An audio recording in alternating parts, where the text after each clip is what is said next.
there, welcome back to my channel. My name is Brittany Bundles, and today's video is going to be going over a common question that I hear so often. I get this question a lot, as well as I've thought this question to myself before when I started business as well. And the question is, how can you decipher or determine if a customer is going to purchase or if they're just asking a lot of questions and they have no intention on actually purchasing anything? So I find this question kind of funny because, like I mentioned, I thought this before as well, but I'm going to be going over some tips that really help me and also my view and perspective on the topic. So if you are interested, be sure to give this video a big thumbs up. Please make sure that you are subscribed, and let's get right into the video. So in order to determine the answer to that question, the question is how to identify when a customer is going to purchase versus just ask a lot of questions. Just to say this up front, when you are in business, you're going to have, I don't want to say have to have, but it's very beneficial to have patience. You have to realize that not everyone is going to go down the same purchase process in their mind. You'll have some customers that go to your website and purchase automatically because they like your product, they're comfortable with your service, and they want it. They know what they want and they've made their mind up. So they go to your website and purchase. No questions, no inquiries, they just buy. You have some customers that reach out and say, hey, I just want to make sure that you're a legitimate company. Do you have social media accounts that I can check out? You'll have some customers that ask you questions, multiple questions back to back. Everyone is different, so you have to already know that kind of going in. When I first started, I really didn't know that. I knew obviously that people were different. I knew that everyone wasn't going to act the same, but I didn't expect that I would encounter so many different types of customers very early on.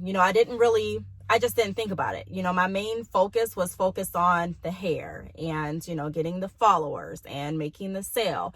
And that's when I initially started my business. However, being in business, over the course of time, you learn different ways of conducting and running your business. You learn different ways and you gain more skills, as far as building relationships with your customers and how to speak and interact with your customers and things like that. Now, one thing that I do want to say is don't throw away the sale by automatically prejudging a situation or prejudging a customer. Even when I was working in the bank, sometimes you get people that would come in and I would notice that some people, I'm not even going to just use the bank, for example. Let's just use, or the credit union, excuse me. Because there is a difference. If you're in banking, then that's a very thick line that they like to paint. But whatever. Let's say that you're in a store. Sometimes if you walk in a store, the cashier or the customer service representatives or whatever, the cashier, the clerks, they'll look at you and they'll kind of size you up. And they'll kind of choose and select who they'll speak to based on who they think will actually spend and who has the most money, especially if it's a job where you get commission off of each sale. That's why sometimes you go into stores, you're like, why didn't she speak to me? But then they speak to the next person that walks in. You're like, okay. But I learned early on that you really can't determine who has money based on just how they look. I know a lot of you may say, what? You really can't. Sometimes in the credit union, you would get people that will call in or come in and their clothes may not look, like it's worth anything. The majority of my time I was on the phone in the credit union, but there were occasions that sometimes the clients or the members would actually walk in and you would actually be able to see the clients face to face. And so there were times, like I said, aha moments where I was like, wow, this person, I'm looking at what they have in their account, but they didn't ride up in a Rolls Royce. They didn't come out with Rolexes on their arms. They didn't have big chains on their neck. Their nails weren't 18 inches long. And I'm not saying there's anything wrong with wearing any of those things. I like long nails and jewelry as much as the next person. However, I'm just saying that to say that you can't always assume that you know anyone's, intentions just based on how they look. The same with your business. You can't automatically assume that someone's intention is not to purchase because they ask more questions than the other person. By assuming that, you're going to go into the conversation differently than you would with someone that is going to place an order. You're already going to have the idea like, okay, this person just wants to ask me thousands of questions. Here we go. Instead of going into it with an open perspective of, I really want to hear what this person has to say. I really want to hear what this person wants to ask me. And I want to be able to convert this person into a customer by being able to fit them with the right service or product that I offer. So in order to run a successful business, and like I say in all my videos, everyone has their own idea of what success is. We do have to start getting back to the basics. We do have to start kind of scaling back and realizing that it is going to take patience. It is going to take some relationship building, and it is going to take us listening and being open to the fact that, hey, we don't know everything and we're not in control of everything, you know? And so I'm going to go ahead and get into the first tip. So the first tip that I have is you have to create the opportunity. When customers are on your website, when customers send you emails, when, you know, customers send you text messages, it's your responsibility to create the opportunity as far as, you know, an open space where the dialogue can begin, as far as letting them know which way you recommend they go, letting them know which option you recommend they go to or go with based on the information that they told you. You have to create that atmosphere. You have to create you have to pretty much provide the invitation. Hey, I'm here to help. Without that, you are kind of closing the door to what could be opportunities. So you're closing the door on potential opportunities. So just realize that you have to create that opportunity. And if you're always thinking, hey, is this person just wasting my time? Or is this person really going to purchase? And then also what I want to put in here is that even if a customer doesn't purchase today with you, it doesn't mean that they're not going to purchase next week. Doesn't mean that they won't purchase next year. Doesn't mean that they're not going to tell one of their friends or family members who end up purchasing. So we really have to get back, like I said a minute ago, to the basics, to relationship building, and to really trying to figure out, you know, instead of looking at it like, oh, there are so many questions that this person is going to ask me again. Let me go ahead and see what these questions really are, what it is, you know, they're skeptical about, because a lot of times if people ask lots of questions, they may be a little bit skeptical, and they may want you to provide that security. They may want you to provide that trust. And so we really have to make sure that we're identifying exactly where the questions are coming from and how we can answer them in the way that's going to be beneficial to both parties. The second tip, determine how to guide the conversation so that the customer gets what they need.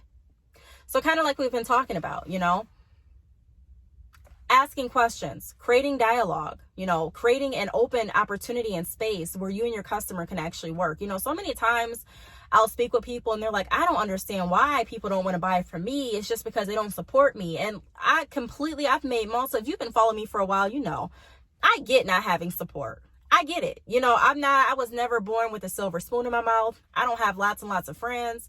I don't have lots and lots of people that I run with on a daily basis. You know, it's me and my family.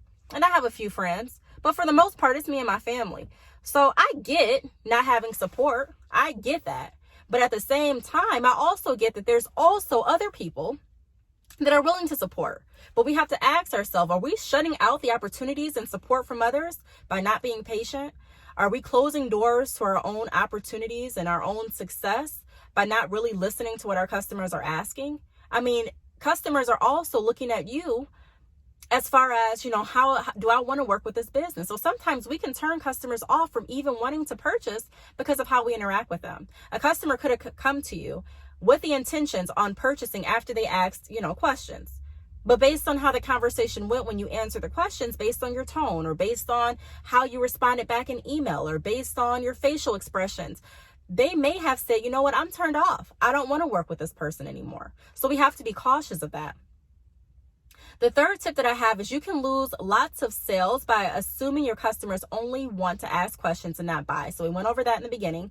So like I mentioned, you know, we have to take the assumption out of it. Sometimes things are not what they seem. Sometimes, honestly, there's people that I've worked with people literally answered, it had to be close to, I don't want to sound crazy, but close to hundreds of questions with one person. And then they ended up still buying. Or maybe they didn't buy that day, but they ended up showing support in another way. You know, not everyone is going to support you by buying a product. And I understand there are people that literally, you know, they just ask questions just in their nature. Like for me, I ask more questions than probably the typical person. I do, you know, because I want to make sure that I'm understanding everything before I move forward. I want to make sure that I'm understanding what I'm purchasing. Unless I completely, you know, I feel confident and secure and I'm like, you know what, I know what I want to get. I'm just going to go in and get it. But if I don't have a problem with that answering questions. So we really have to be relatable to our customers in that aspect and just know that everyone is going to have a different, you know, when people buy something, there's a lot of things that go on in their mind. You know, everyone has a different processing process. Everyone has a different way of coming to the conclusion of actually buying. Some people are impulsive buyers. Some people are not.